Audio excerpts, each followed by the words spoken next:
Бул Таңкы Лайф көрсөтүүсү өз ишин таң эрте андан ары улансын. Бизге келген мейманыбыз бар.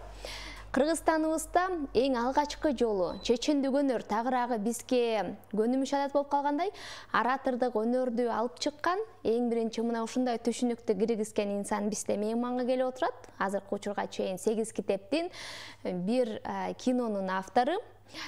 Жакынкы күндөрү 48 сааттан 52 саатка чейин жарандарыбызга сүйлөп, аларга жакшы бир маанай, жакшы бир сөздөрүн тартуулайм, тагыраагы рекорд коем деп даярданып жаткан Чыңгыз Исмаилов агайыбыз бүгүн бизде мейманда.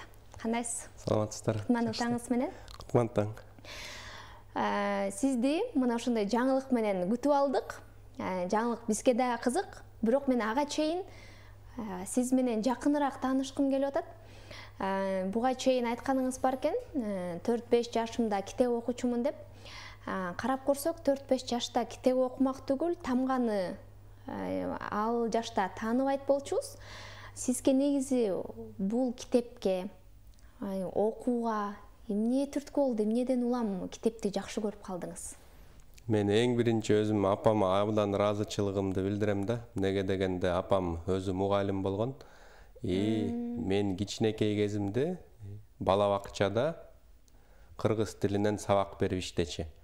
Ошондо биз да ошол бала бакчага барчыбыз да, мен агам болуп, чогуу дайым эрте менен бала бакчага кетчибиз, ал иштечи, ал жакта биз ошо жерде тарбияланчыбыз да.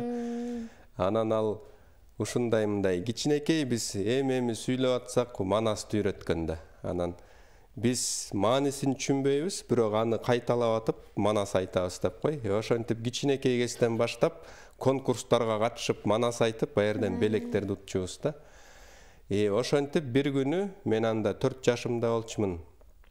Китеп дүкөнгө алып кирип атат да. Мына ушундай сонун китептер бар экен деп.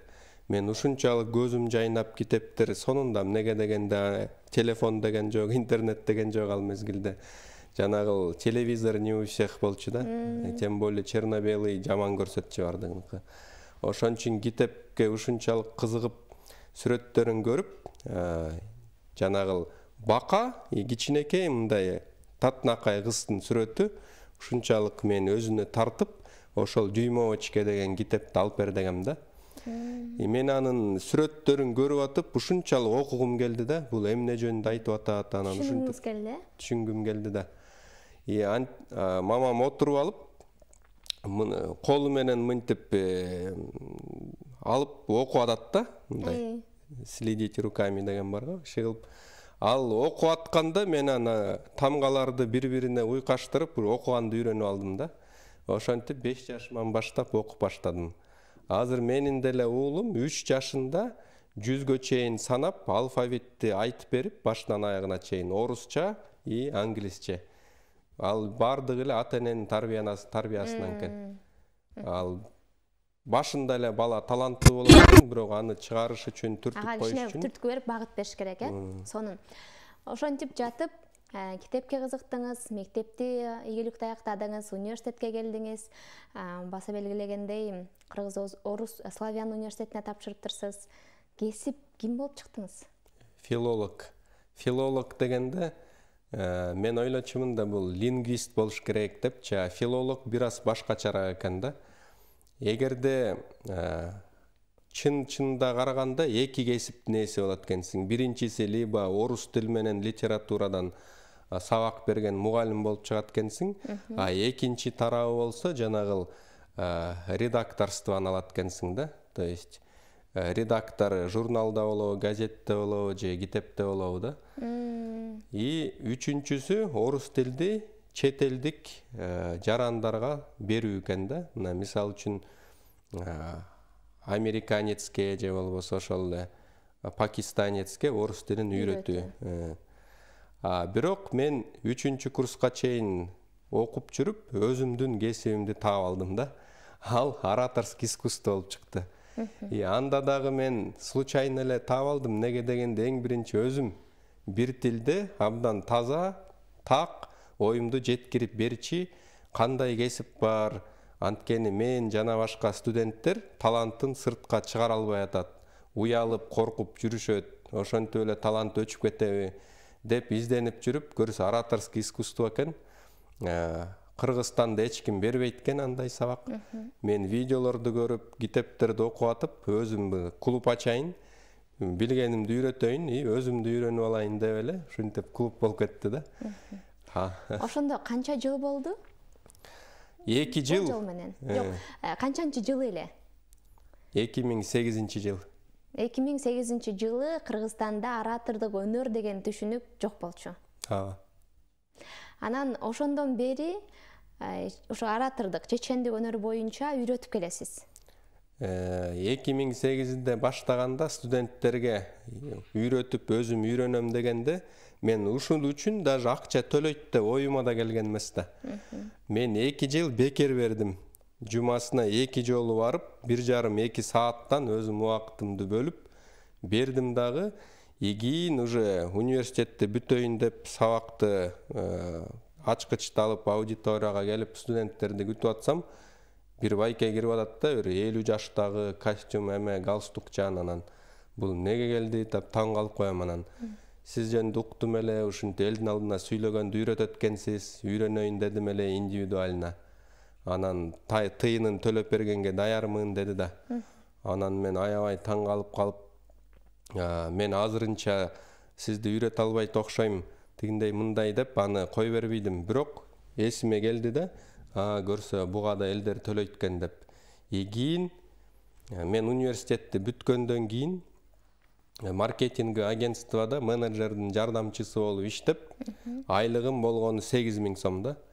Анан ошондо ойлодум да, бул 8000 сом айлык менен үй бүлөмдү кантип бакмак элем. Кой андан көрө мен жеке ишкерлик кылайын. Бирок ал үчүн капитал керек. Капитал жок. Жок дегенде азыраак капитал кылыш үчүн мен ораторскийден сабак берип көрөйүн. Ошондон түшкөн акчага мен бизнес баштайм деп. Вечерка деген аябай популярдуу гезит бар болчу, особенно пятничный номер Толстой. Ошол жака объявление берип салып атам да. Чечендик өнөр элдин алдына сүйлөгөндү үйрөтөм. Индивидуально дорого деп жазып койдум да. Анан аябай өзүмө баа берем да. Именно дорого деген. Дорого деген аябай элдерге жагат экен да. Именно жанагы акчасы барларгачы. Анткени алар ойлойт экен да, дорого болсо сапаттуу болот. Аябай жакшы окшойт да. Анан дал ошол жөн эле любопытный адамдар эмес, мага керек деген адамдар чалды да. Анан бирөө чалды, как раз депутат болом деп даярданып издеп жүрүптүр ошондой курстарды. Анан мен айттым, мен бир китептин авторумун, чечендик өнөр боюнча тажрыйбам мол. Анан индивидуальность окута алам 1 айдын ичинде дедим да. Анан макул жолуга ал деп бир кафеге чакырды. Анан сүйлөшө келип, канчадан болот, кандай болот десе айттым да, ошо через день болот, 2 сааттан, ошондо 12 сабак болот экен. Айына $1000 дедим да. Ичимен өзүм сүрдөп атам, $1000 көп эмеспи депчи. Анан айтып атам, жарымысын азыр бересиз, жарымысын курс бүткөндөн кийин. Анан ал макул болуп атпайбы. Ошентип таң калып, анан ораторский искусстводан $1000 таптым да. Кийин ошол аябай ыраазы болду. Айдын аягында $500 бергенде. Мыкты деңгээлге жетиптир да анда, кадимкидей сүйлөп, ушун интервьюну берип жакшы болуп калды да. Анан ошондо дагы өзүм ишендим да, 12 сабактын ичинде үйрөтө алат экенмин депчи. Андан кийин ошол эле оратордук өнөрдү өздөштүрүп үйрөттүңүз, жеке ишкер да болдуңуз, Мен $500 калганда жарнама агенттигин ачайын дедим да, анткени маркетинг агентствода иштегем да. Анан жарнама агенттигин почти что с нуля кылса болот да, анткени тигил билбордтор бар, остановкалар бар, ошо жака компаниялар рекламасын илдирем дейт да. А сен собственникке чыгасың дагы, айтасың да, арендага алайын деп, бир аз үстүмдүк бааны кошуп туруп эле бир баалуулук жаратасың да. Ошентип ал жакта да сонун окуялар болгон. Биринчи 3 айда такыр эле пайда көрбөй, аренданын акчасын төлөп эле, анан мен эртеден кечке чейин даже ошол офисте түнөп, эртеден кечке чейин чалып компанияларга. Алынсы дагы болбойт, тиги листовкаларды чыгарып алып, өзүм компанияларды тыкылдатып, сунуштап, аябай кызыктуу күндөр болгон. Анан бир күндө эле бир агентствода менин менеджеримдин таанышы маркетолог экен. Анан алар жаңы продукт чыгарып, аларга аябай масштабный реклама керек экен да.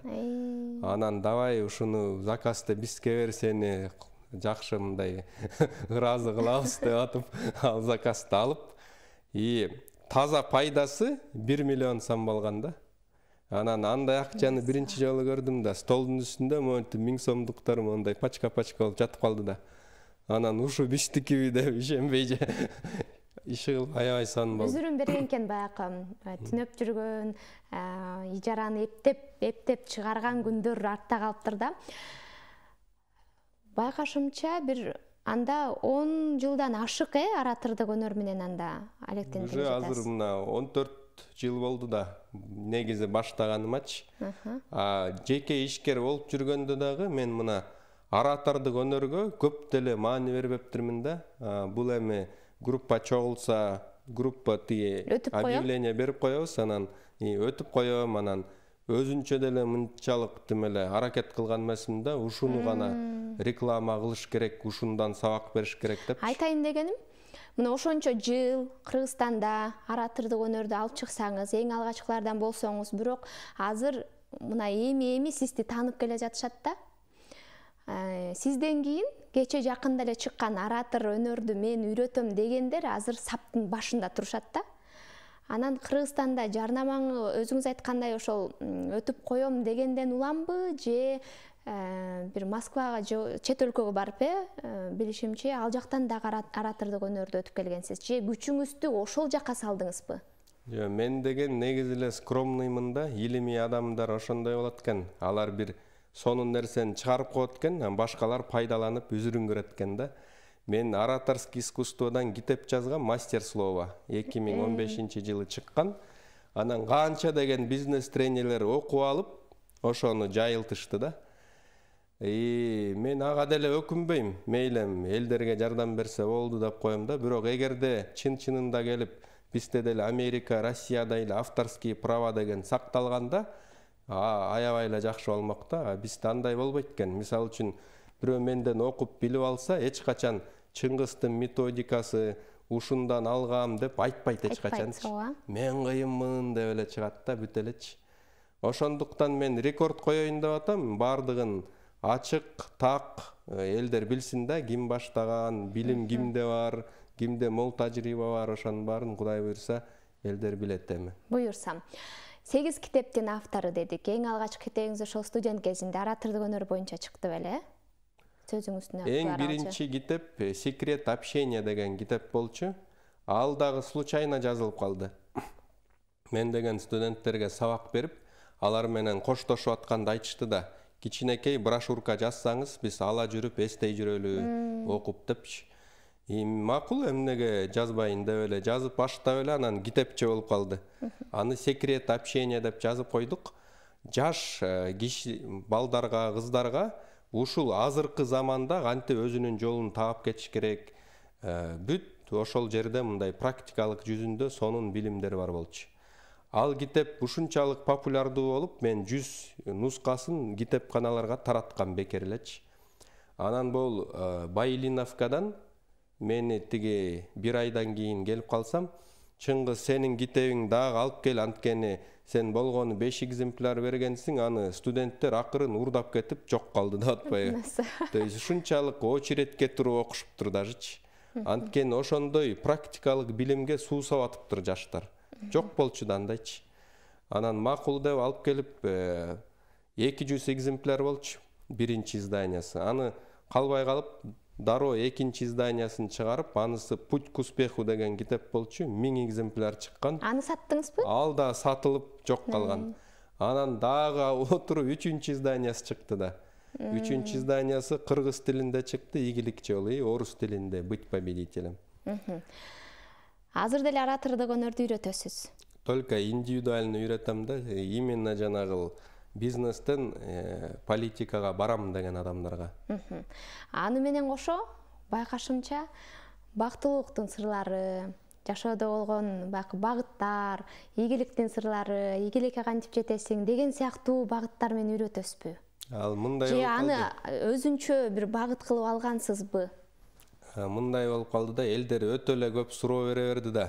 Ал бул кандай, мындай, анан аз акча менен бизнес кылса болобу деп, анан ар бирине жооп берип атып, действительно убакытым жетпейт экен. Анан өзүмдүн 12 жылдык билим тажрыйбамды бир системага келтирип, 10 сабак, 10 видео сабак жазып, анан айттым да, мына 10 видео сабактан турган курс бар. Эң баштапкы основной фундамент. Муну билмейинче вообще эле тигил баштабай эле коюңуз, банкрот болосуз. Ушуну окуп алып, анан кичине мындай туура жолго түшсөңүз туура болот. Мунун баасы мынча деп, анда көтөрүмдүү сумма коюп койдум. Анан элдер ала баштады да. Мен таң калдым, көрсө онлайн курстагы өтөт турбай депчи. Ал жакта бүт эле жеңил берилген да. Мына эң башында мындай кылышың керек. Плюс суроо жооптору бар. Аягында видео сабактын аягында суроолорго жооп берет, мага жөнөтөт, мен текшерип, мындай кылыш керек, бул туура эмес, мындай кылбаңыз деп обратный связь берем, андан кийинки сабак жөнөтүлөт да. Аябай жакшы экен. Сонун. Сиз менен жакындан таанышып алдык. Эми өтө турчу иш-чарага көңүл бурсак, 48-52 саатка чейин рекорд коюуну максат кылып жатасыз. Ал жакта эмнени айтып бересиз, эмнени сүйлөйсүз эми? Менин жашоомо именно ушул китеп окуу аябай чоң таасир берди да. Азыр элдерди карап боорум ооруйт. Неге дегенде, бул дүйнө аябай мол, анан нейтралдуу. Эч кимге жакшылык дагы, жамандык дагы каалабайт. Бул бир гана нейтралдуу жашоо. Бирок бул нейтралдуу жашоону өзүнүн абдан кыска көз карашы менен карайт дагы, ошентип кысталып, кыйналып жашайт адамдарчы. Ал кысталган көз карашты кеңейтүүчү бир гана жолу бар, ал китеп окуу. Китеп окуганда дагы мектептен туура багыт берген эмес да мугалимдерчи. Неге дегенде көп мугалимдер өздөрү туура эмес китеп окуган, же болбосо мындай билим берүү системасына кирип алып эле андан изилдеген эмес да. Кошумча бир нерселерди изилдеген эмес. Мен ойлойм, эң биринчи жаштарга бул байыркы Грециянын аңгемелери, мифтеринен окуп башта деп ар бир аңгемени чечмелеп берсе. Эмне үчүн андан? Анткени азыркы цивилизация бүт эле ошол байыркы Грециядан башталган да. Азыркы эле биздин демократия, государство, философия бүт бардыгы ошол Грециядан келген да. Эгерде биз алардын акылын, алардын жүрүм-турумун түшүнүп алып, анан азыр иш кылсак, кадимкидей биз мындай кенен жүрөбүз да. Азыркы деле ошибкалар болмок эмес. Болгон эркек аялдын ортосунда болгон мамиле, уруш талаш, бийликтеги болгон туура эмес иштер бүт бардыгы ошол мифтерде жазылган да. Ошо. Эми кайра сөзүбүзгө кайта турган болсок, эмне жөнүндө айтып бересиз, ал жакта эмне жөнүндө сүйлөйсүз? Мен ошон үчүн айтып берейин деп атам да. Менин жашоомо негизи 3000ден китеп окусам, 3000дей 150 китеп абдан чоң таасир берди да. Ошол эң биринчи алган китебим 1-класстан китепканадан Гераклдын, то есть подвиги Геракла деген китеп болду да. Ошондон баштап азыркы жашка чейин кайсы китептер мага таасир берди? Эгерде сиздер аларды окуп көрсөңүздөр, сиздердин жашооңуздарга кандай таасир бере алат? Орусча айтканда, смысловые коды влиятельных книг деген темада болот да. Эгерде кыргызчага мындай келиштирип которуп берсем, сиздин жашооңузга таасир бере турчу китептер деген темада сүйлөйм да. 150 китеп тандап алдыңыз. 150 китеп тандап алдым. Ошол 150 китептин мазмунун, маңызын, жашоого берген таасирин тууралуу баяндап бересиз. Мен деген жанагы мектепте башынан аягына чейин айтып берип атпайбы, пересказ деп коет да. Менде андай пересказ болбойт. Мен купуя сырын, коддорун ачып берем да. Бу жерде кандай код жатат, биз аны алып азыркы жашообузга колдонсок, кандай жыйынтык бере алат, анын кандай пайдалуулугу бар, ошо боюнча айтып берем да. Код дедиңиз, бирок азыр коддун чече албайбыз. ошону көрөлүк анда, Анан буга чейин канча саат эркин сүйлөп көрдүңүз эле? Москвага семинар өтүп бер деп 6 саатка сүйлөшкөнбүз. Макул деп мен баштап эле сүйлөй берип, андан кийин бир обедке бир перерыв болду. Андан кийин сүйлөп атып, убакытты карасам 3 саат ашыкча сүйлөбөйттүрмүн. 6 сааттын ордуна 9 саат сүйлөп койттурмун да. Анан айттым да, силер айтпайт белеңер. Тиги убакыт давно эле бүтүптүр десем, биз кызыгып атып байкабай калыптырбыз деп коюшту да. Ошон үчүн мен да кызыгып кетип, алар да кызыгып кетип, 9 саат болуп кеттир да. Ошондуктан эгерде бир окуяга, бир ойго кирип алсаң, убакыт токтоп калгансыйт.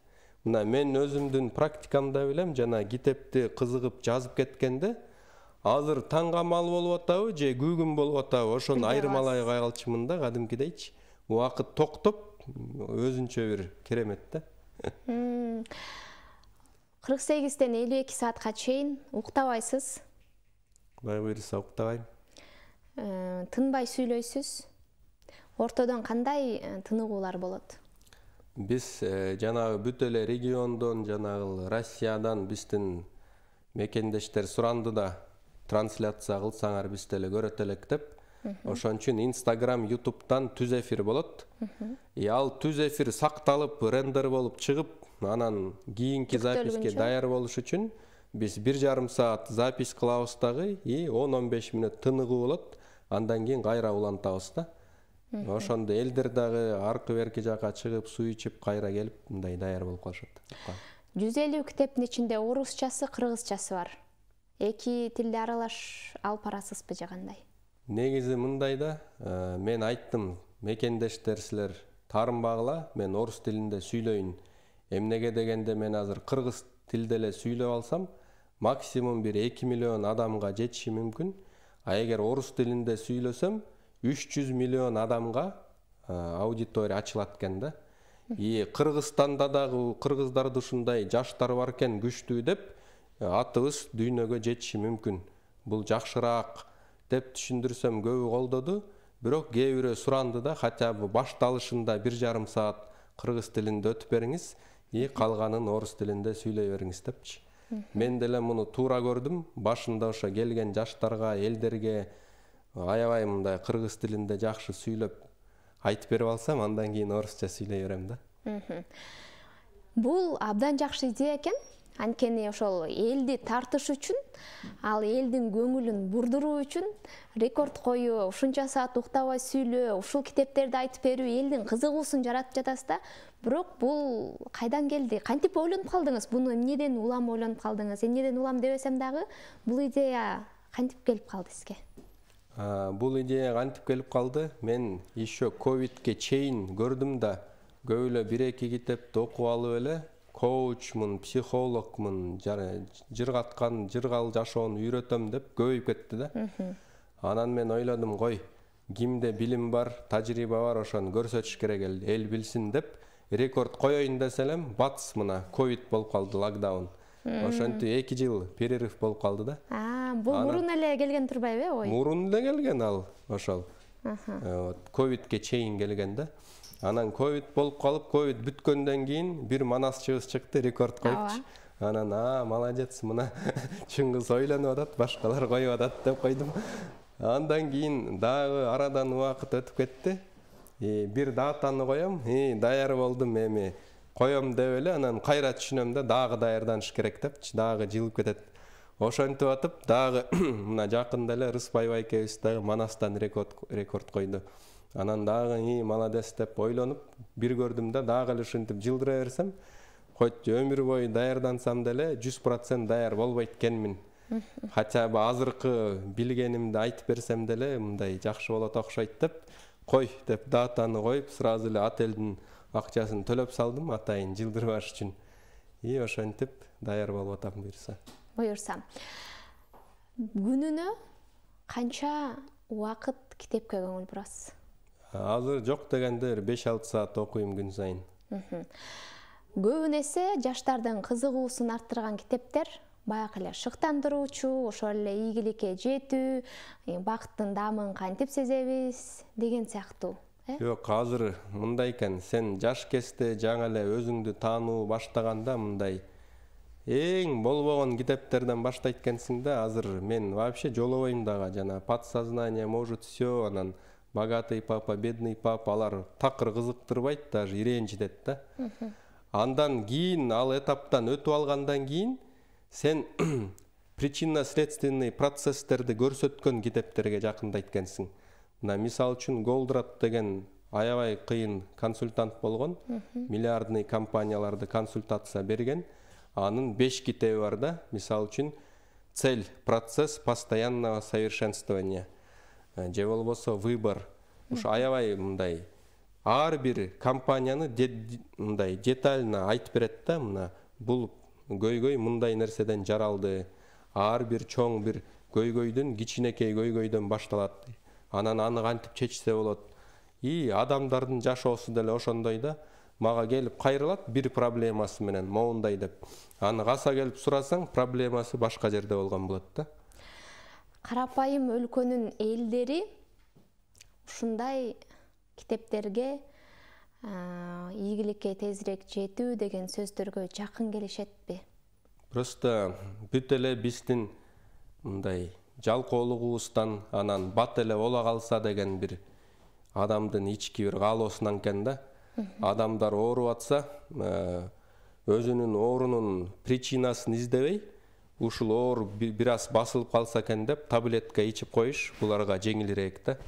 Ошондуктан эртең эле бай боло калам, эртең эле атактуу боло калам деп аябай туура эмес жолдорго барышат.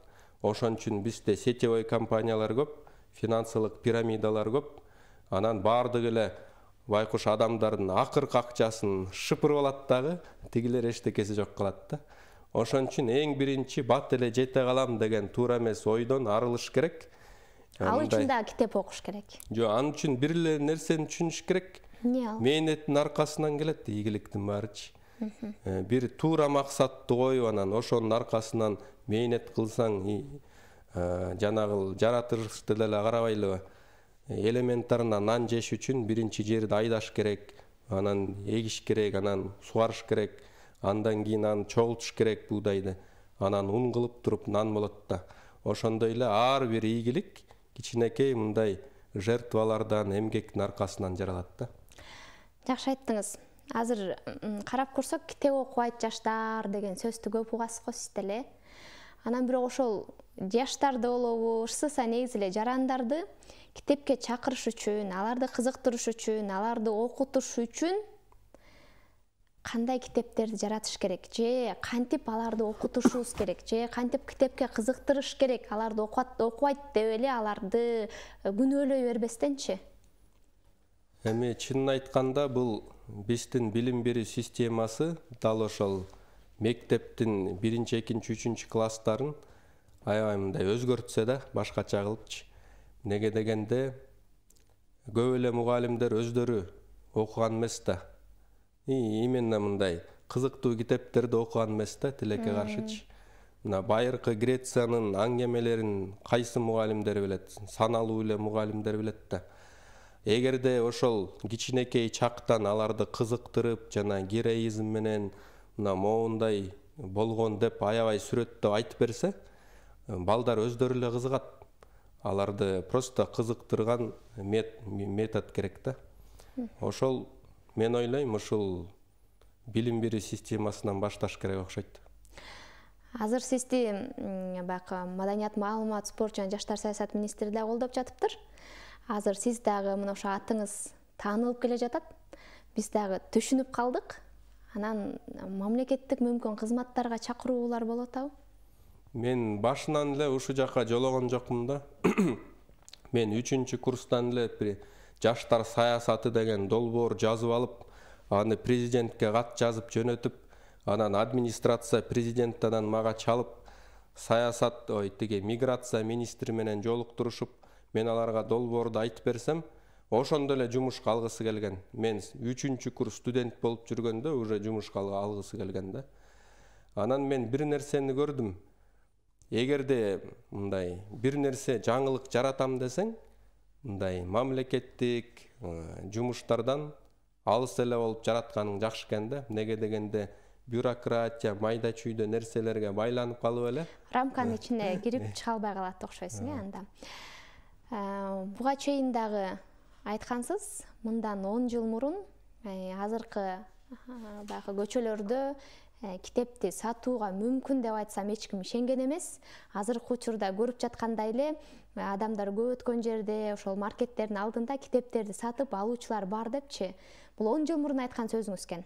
12 жыл мурун айткам. Ошону тиги как раз тигил министерство президенттерге айткамда, жаштарга үлгүлөр керек. Үлгүлөрдү биздин Кыргызстандан ийгиликке жеткен адамдардын кызыктуу кылып жазалы, аңгеме сыяктуу.